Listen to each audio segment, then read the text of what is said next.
નમસ્કાર મિત્રો, આજની વિડીયોમાં સૌપ્રથમ વાત કરીશું ગુજરાતમાં ઠંડી અને પવનની આગાહી. ધીમે ધીમે પવનનું પ્રમાણ વધશે, ધુમ્મસ પણ વહેલી સવારે જોવા મળશે. ઠંડીનું પ્રમાણ પણ આગામી 24 કલાકમાં વધે તેવી શક્યતા છે. 10 અથવા તો 11 જાન્યુઆરી સુધી કાતિલ ઠંડીનો અહેસાસ થશે. Back to back western disturbance સક્રિય થવાને કારણે ગુજરાતમાં હવે ઠંડીનો માહોલ જામવાનો છે. મિત્રો, અન્ય મહત્વના સમાચારની વાત કરીએ તો ટાટ મુખ્ય શિક્ષક માટે સારા સમાચાર સામે આવ્યા છે.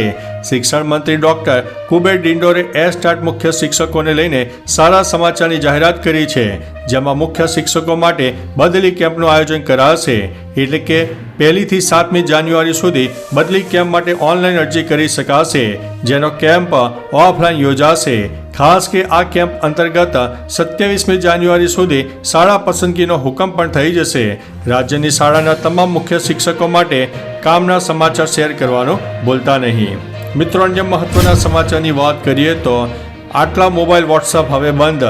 જો તમારી પાસે Samsung Galaxy S3, Motorola Moto G, HTC One X, Sony Xperia S, Samsung Galaxy Note 2, Samsung Galaxy S4 mini, Motorola Razr HD અને મોટો E 2014 મોડલવાળા મોબાઈલ છે, તો આ મોબાઈલ હવે વોટ્સઅપ ઇતિહાસ બની જશે.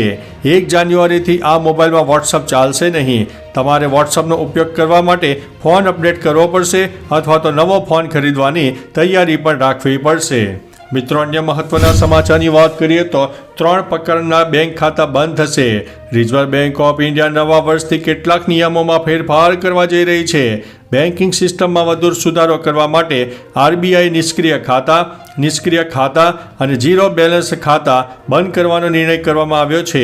જો તમે ઈચ્છો છો કે નવા નિયમો લાગુ થયા પછી તમારું ખાતું બંધ ન થાય તો શક્ય તેટલી વહેલી તકે તમારું KYC અપડેટ કરાવો. ખાતામાં મિનિમમ બેલેન્સ રાખો. ખાતાને સક્રિય રાખવા માટે વ્યવહારો કરતા રહો. મિત્રો, અન્ય મહત્વના સમાચારની વાત કરીએ તો નવા વર્ષમાં સુરતીઓને મળશે મોટી સુવિધાઓ. નવા વર્ષમાં સુરતીઓને મોટી ભેટ મળવા જઈ રહી છે. ઝોન 1માં બીચ વોલીબોલ, ફૂડ કોર્ટ સહિતની સુવિધાઓ નવા વર્ષના સુરતીઓને મળી જશે. આ ઉપરાંત સુરત નવસારીને જોડતો સચિનનો 7 વલ્લા બ્રિજ પણ ખુલ્લો મુકાશે. મેટ્રો રેલની બંને લાઇનનું સિવિલ વર્ક પૂર્ણ કરી દેવાશે. આમ નવા વર્ષમાં હરવા ફરવા, રોડ, બ્રિજ, અંડરપાસ સહિતની સુવિધાઓ મળતી થઈ જશે. મેટ્રોનું બાંધકામ પણ પૂર્ણ કરાશે. મિત્રો, અન્ય મહત્વના સમાચારની વાત કરીએ તો કપૂર અને ભટ્ટ પરિવારે નવા વર્ષનું સ્વાગત કર્યું છે. નવા વર્ષની શરૂઆત થઈ ગઈ છે. કપૂર પરિવાર અને ભટ્ટ પરિવારે મળીને નવા વર્ષનું સ્વાગત કર્યું છે. વર્ષ 2025 શરૂઆત સાથે જ તેમના નવા વર્ષની ઝલક પણ સામે આવી ગઈ છે. રણબીર કપૂર અને આલિયા ભટ્ટે ફેમિલી સાથે વેકેશન પર નવા વર્ષની ઉજવણી કરી હતી. પરિવારના અનેક સભ્યો પણ આ સેલિબ્રેશનમાં એન્જોય કરતા જોવા મળ્યા હતા.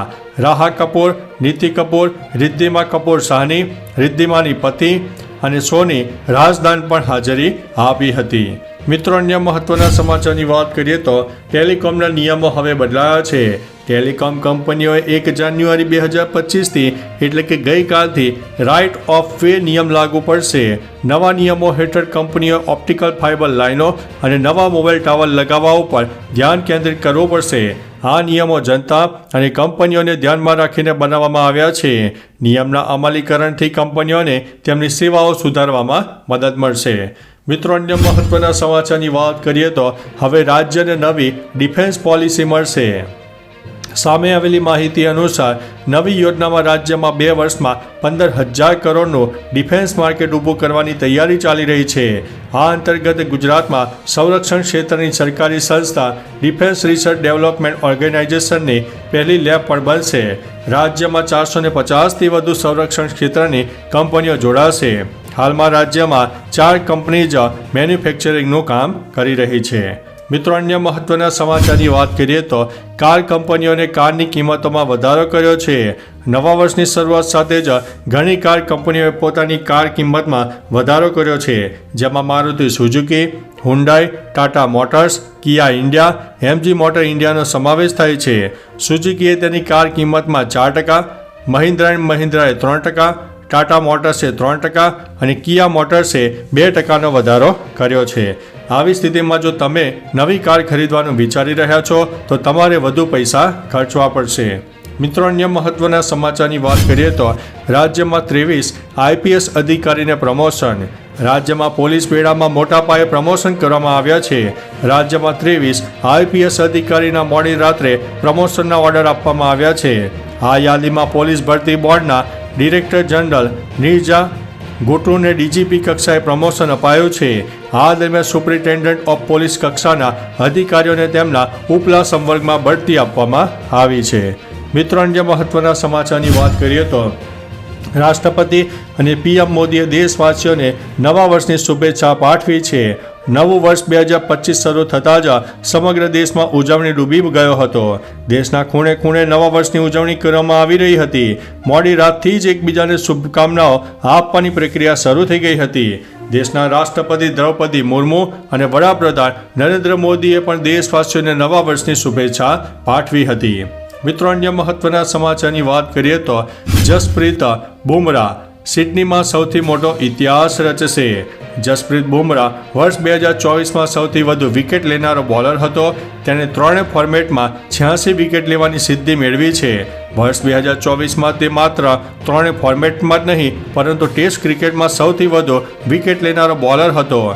તેણે 13 મેચની 26 ઇનિંગમાં 71 વિકેટ લીધી હતી. હવે તેની પાસે વર્ષ 2025ની શરૂઆત સાથે ટેસ્ટ ક્રિકેટમાં નવો ઇતિહાસ રચવાની મોટી તક પણ રહેનારી છે. તો ચાલો મિત્રો, ફરીથી દેશ અને દુનિયાના સુપરફાસ્ટ સમાચાર લઈને મળતા રહીશો. ત્યાં સુધી અમને રજા આપશો. નમસ્તે.